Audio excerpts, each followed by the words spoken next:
ok? Bom, então eu vou gerar uma tensão de tração que vai ser proporcional à deformação que o concreto queria ter e que não consegue pela restrição da superfície. Bom, outras retrações que podem gerar fissuração é a retração de assentamento plástico do concreto. Então, quando a gente lança o concreto numa determinada forma, num determinado molde, a tendência é dele se acomodar, dele assentar na peça.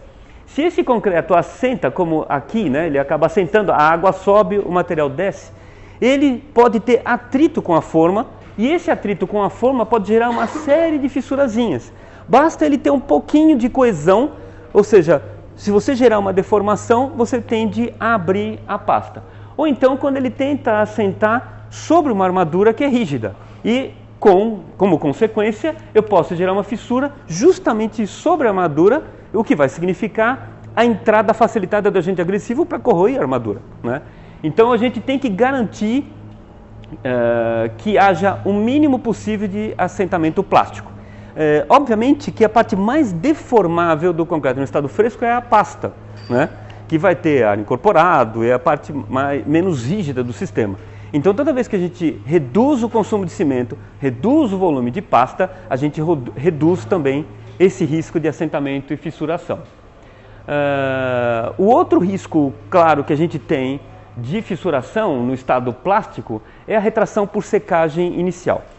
Acontece do mesmo jeito que acontece a fissuração da argila na beira da lagoa. Então, quando a lagoa seca, a argila seca também, né, e começa a retrair. E ela não suporta as tensões de retração porque ela tem o fundo restringindo. E aí fica tudo fissurado, parecendo aquele craquelê todo quebradinho. E por isso que o concreto, quando fissura por esse tipo de retração, fica com um padrão assim, né, de couro de jacaré, bem parecido com a argila secando na beira da lagoa. Por quê? Seca, a pasta retrai e gera essa fissuração. Basicamente porque você está permitindo que a água saia, né? Essa água evapora, seca os canalículos e por tensão capilar retrai a pasta, ok? Então, qual que é o segredo para evitar esse tipo de retração? Evitar a perda de água. A argila não fissura se ela continuar úmida. O concreto também não vai fissurar se ele continuar úmido. Então, a solução é a cura do concreto, ok? O que é cura? Oi? Colocar água no concreto. Então, a ideia é, se ele vai perder água, eu coloco água para garantir que a água de dentro do concreto não se perca. E com isso não tem a secagem dos poros capilares e não tem indução da retração no material. A gente pode fazer a cura através da aspersão de água mesmo. Então a gente pode jogar água à vontade em cima do concreto. Pode usar mantas como essa de geotêxtil para minimizar a quantidade de água e garantir a umidificação com perda menor de água e gerar um bloqueio. Ou com sacos úmidos sobre a estrutura de concreto. Ou colocando películas químicas. Hoje nós temos agentes de cura, películas químicas, que é como se fosse uma membrana que você consegue aplicar no concreto dispensando água. Em algumas situações, isso acaba facilitando muito a vida. Exemplo, túnel. Né? Você executa a estrutura do túnel e normalmente ou você não usa forma, como concreto projetado, ou desforma muito rápido para garantir a velocidade de execução. E fica a superfície exposta. E jogar água vira um transtorno, porque molha para tudo quanto é lado. A condição de trabalho dentro do túnel em operação, em execução, fica muito difícil. Então a ideia é passar membranas, agentes químicos que ajudem a preservar a água e evitar a retração do material. Mesmo porque túnel é uma estrutura contínua, então não tem junta de dilatação, não tem junta de retração, e tem uma grande superfície que facilita a secagem e normalmente ele está aderido ao substrato, né, que vai gerar uma restrição ao movimento. Então, que parâmetros a gente tem que se preocupar para garantir que a evaporação de água esteja sob controle e dimensionar a cura? Esse é um ponto extremamente importante, porque há como verificar. Então, no próprio livro do Método Monteiro existe esse ábaco que correlaciona os parâmetros fundamentais. Então, por exemplo, temperatura do ar. Obviamente, quanto maior a temperatura do ar, maior é a taxa de evaporação. a umidade relativa. Se eu tenho uma umidade relativa muito baixa, facilita a evaporação, e se a temperatura do concreto é mais alta, obviamente, facilita, e velocidade do vento. Quanto mais vento, mais fácil para secar. Então eu posso entrar aqui num gráfico que entra com a temperatura do ar, que entra a umidade relativa, a temperatura do concreto e a velocidade do vento, e vou encontrar a taxa de evaporação de água por metro quadrado. Então, um exemplinho para vocês entenderem, digamos, o quanto isso pode significar, é verificar numa laje de 1 metro por 1 metro quanto vai perder de água. Uma laje com espessura de 5 centímetros apenas. Então, se a gente considerar a temperatura ambiente 20 graus centígrados, umidade relativa 80%, uma coisa bem típica, por exemplo, aqui de São Paulo, o volume da área de concreto seria 0,05 metros cúbicos, né? 1 metro quadrado de área, 0,5 de espessura. A temperatura do concreto, 20 mais 5 graus, porque está sempre um pouco mais quentinho, em função do cimento. Velocidade do vento, 16 km por hora. A taxa de evaporação vai ser 0,8 kg, ou 0,8 litros de água, por metro quadrado por hora. Isso, num período de 24 horas, vai significar que a gente vai perder quase 20 litros de água por metro quadrado. É bastante coisa. Então o que acontece? Às vezes o pessoal vai, coloca a água lá e deixa bonitinho. No dia seguinte está tudo seco. Ou seja, eu prejudico a condição de cura logo inicialmente porque a taxa de evaporação é grande. A gente não pode esquecer que o concreto esquenta. Então ele vai facilitar a perda de água. Ok? Bom, então, até quando vocês acham que tem que curar um concreto?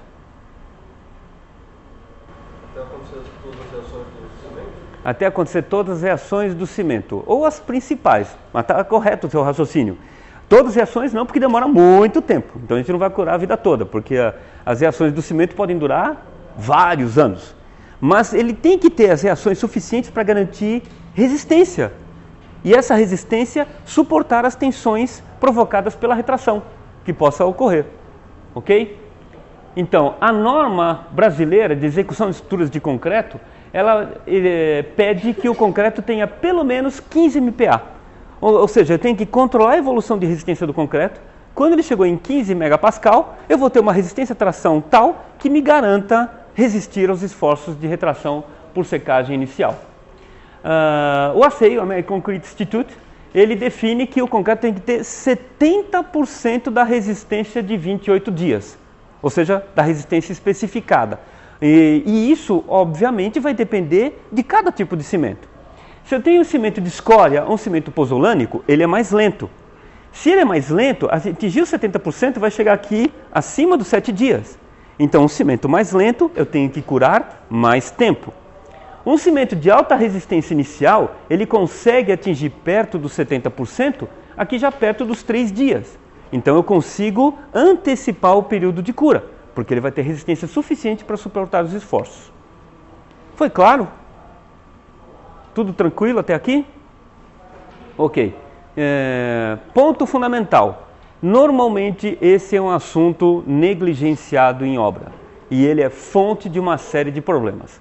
É um cuidado relativamente simples, uma verificação nada muito complexa, mas que é extremamente saudável para garantir a qualidade da estrutura que foi executada. Ok? Então, por que devemos curar o concreto até endurecer?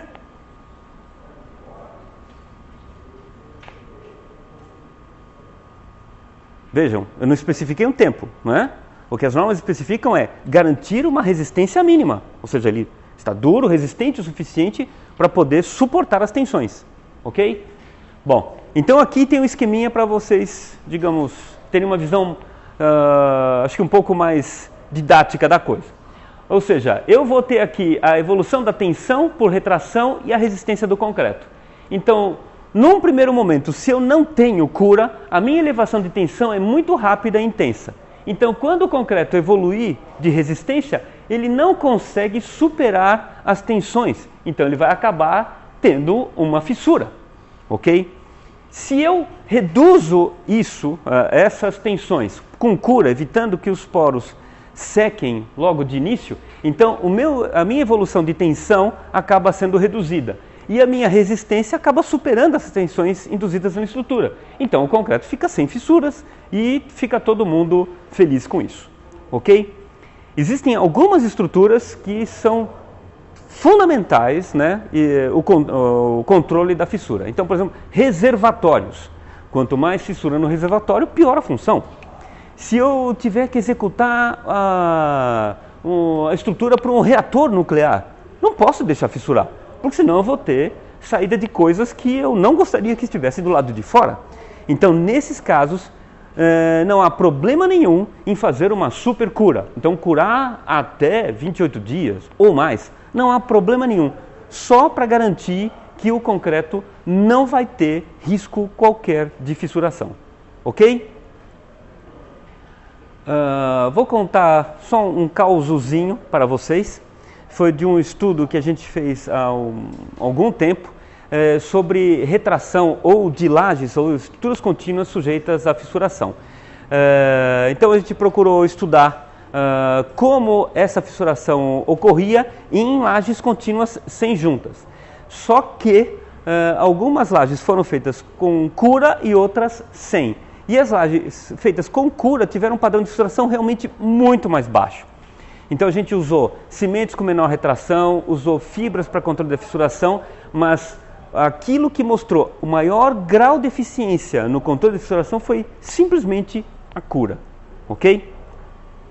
Então, uma das lajezinhas que nós executamos foi a lajezinha que é aquela passarela, aquela calçadinha que sai ali do restaurante da Civil na direção do Biênio, né? Que é sem juntas, né? Além de uma junta fria ali no meio. Mas é uma lajezinha de concreto com fibras, sem junta nenhuma, e a gente controlou o padrão de fissuração pela adição de fibras para garantir a funcionalidade do elemento, ok?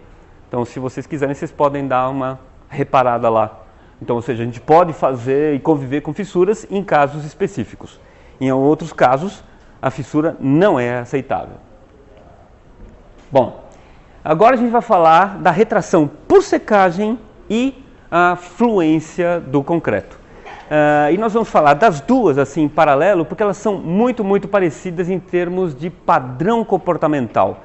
Porque a retração por secagem, já no concreto endurecido, e a fluência estão associadas à possibilidade de movimentação de água dentro da estrutura de concreto. Por que a água se movimenta dentro do concreto, gente?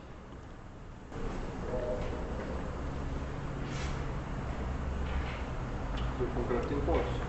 Exatamente, o concreto tem poros. E obviamente, como ele está saturado de água, essa água pode se movimentar pelos poros e com isso essa movimentação pode gerar deformações. Então, a deformação pode acontecer de uma tensão zero, que é por retração. Então, à medida que eu tenho cura com água, o meu nível de retração é muito baixo. Se é um ar muito úmido, eu vou ter uma retração um pouco mais intensa, mas ainda não muito alta. E se tiver um ar normal, obviamente eu amplio o meu nível de retração. E se for um ar muito seco, obviamente eu vou ter o máximo de retração possível. Então, meus caros, se eu estou num ambiente muito seco, eu tenho que me preocupar muito com a condição de retração. Alguém consegue me dar um exemplo de ambiente muito seco aqui no Brasil? Oi? Brasília. Perfeito. Então, o Centro-Oeste é muito caracterizado por esse ar extremamente seco. Então, se você quer arrumar algum problema na sua obra, faça lajes grandes, cascas enormes, né? Como acontece em várias obras projetadas para a nossa capital federal. Com toda certeza, eu tenho uma alta taxa de perda de água e uma grande movimentação da estrutura com alto nível de tensões, o que vai propiciar condição de fissuração otimizada. Então, eu teria que proteger, teria que garantir que a estrutura não fissure por perda de água muito intensa. Da mesma forma, a fluência. A fluência nada mais é do que uma acomodação da deformação por movimentação de água. Aliás, se o concreto já secou, a água movimenta mais fácil, então eu vou acabar facilitando a deformação lenta pela secagem do concreto. Então são parâmetros que estão mais ou menos correlacionados. As estruturas vão deformar por um efeito combinado de retração secagem e fluência. Quando eu quero verificar só fluência, que a gente chama de fluência básica, eu tenho que selar a minha estrutura, não permitir que nenhuma aguinha saia e verificar como é a deformação por uma tensão mantida, ok? Mas com toda certeza, essa fluência básica é bem menor do que a fluência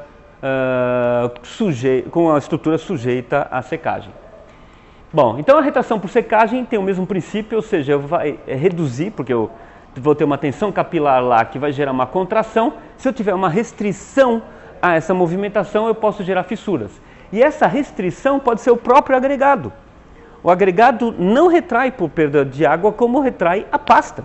A pasta é o principal elemento que vai ter retração porque os poros do concreto estão fundamentalmente concentrados na pasta. Salvo condições específicas, quando a gente usa agregado leve, poroso ou coisa do gênero. Um concreto convencional, com agregados britados, o normal é que a maior parte dos poros esteja concentrado na pasta, que é onde vai haver a retração. E essa retração vai ser tão mais intensa quanto mais seco for o ambiente. E quanto mais secar o concreto, mais ele retrai, porque eu vou conseguir tirar água de poros capilares mais finos. Então, quando eu tenho uma umidade relativa muito alta, a retração do concreto é praticamente zero. À medida que eu vou diminuindo a umidade relativa, o meu nível de perda de água aumenta. E à medida que eu aumento a perda de água, eu aumento a taxa de retração. Então é fundamental a gente garantir para ambientes muito secos que a gente tenha uma proteção da estrutura para evitar esses níveis exagerados de retração, ok? Bom, e a retração vai acontecer assim, ela é progressiva ao longo do tempo, então à medida que o concreto vai secando, ele vai aumentando essa deformação por retração. Se eu molhar novamente o concreto, ele preenche os poros abrem novamente e eu consigo recuperar parte dessa retração. É claro que eu nunca consigo recuperar 100% da retração por secagem, ok? Porque a hidratação ocorre, eu enrijeço o material e nem consigo preencher todos os poros. Mas pensem bem, não só o concreto, as argamassas também sofrem retração. Então imagina um revestimento fininho de argamassa que eu consigo ter retração por secagem, aí vem a chuva e recupera essa deformação. E depois retrai novamente, eu vou ter um efeito cíclico de retração e recuperação que pode gerar até uma certa fadiga do revestimento. Ou seja, então as argamassas sofrem muito, não só com os gradientes térmicos, mas também com o fenômeno de retração. Por outro lado, elas conseguem proteger o substrato, então se ela perde água, ela protege o concreto dessas variações. Bom, como combater o risco de fissuração devido à retração por secagem? Vocês podem me dar algumas dicas?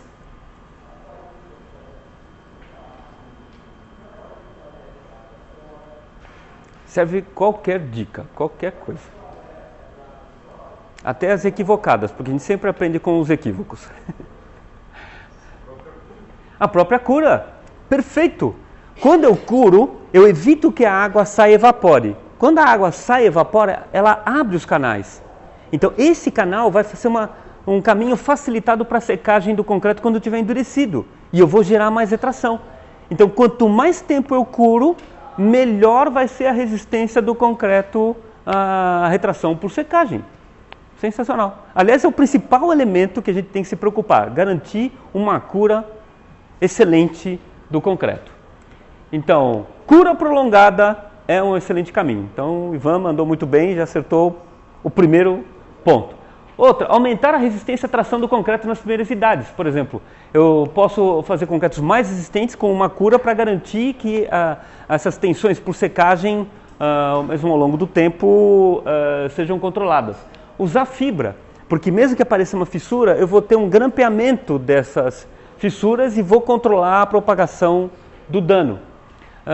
Procurar reduzir a deformação do concreto, ou seja, tornar a estrutura mais estável e menos deformável.